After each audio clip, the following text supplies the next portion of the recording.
Earth, once a cradle of civilization, was now tired. Pollution had choked the skies, oceans had risen, and the once great cities had crumbled.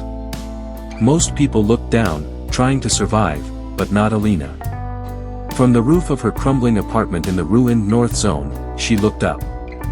She would lie on the rusted metal panels, staring at the stars through the haze of the atmosphere, her heart beating with a yearning that words could never capture. Her father, a retired spaceport mechanic, often found her up there. "Still dreaming of stars, Lena?" he'd ask.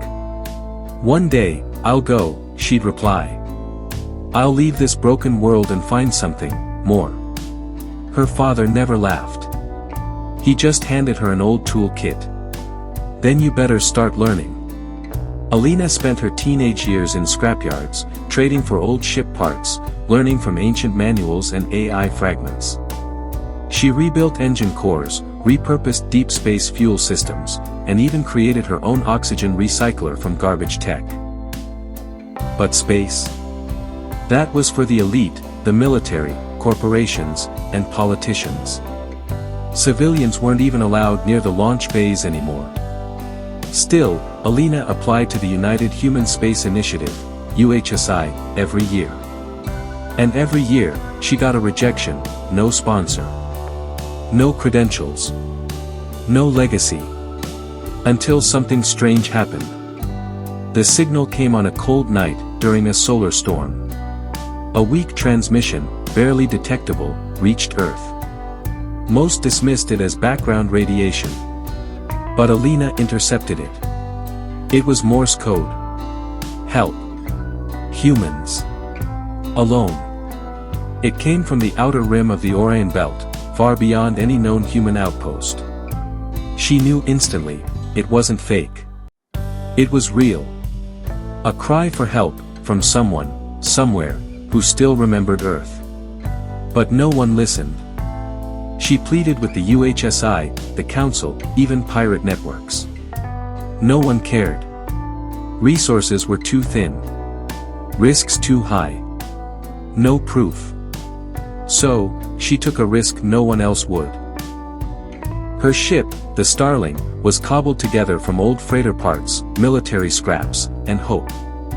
She launched it from an abandoned launch pad, rerouting old orbital towers and cloaking her ascent.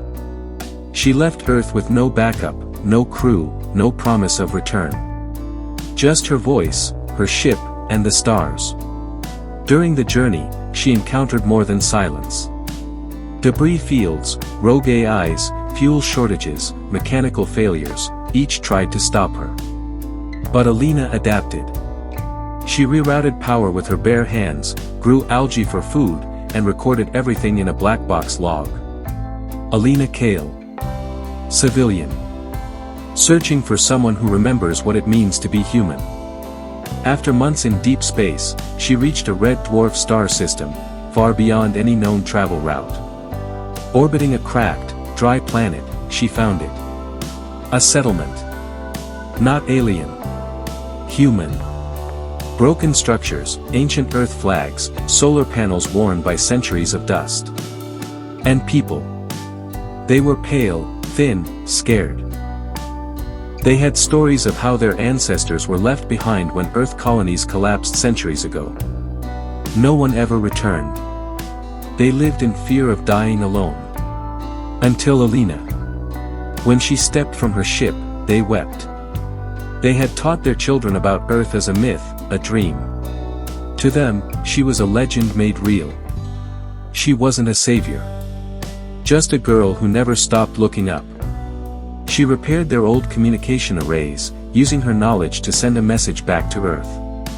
It took weeks, but finally, Earth responded. Disbelief. Shock. Then silence.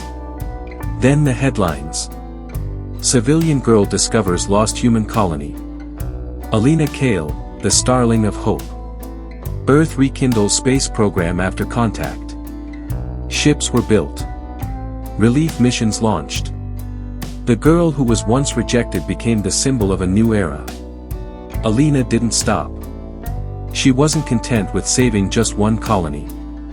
She began mapping deep space ruins, searching for more.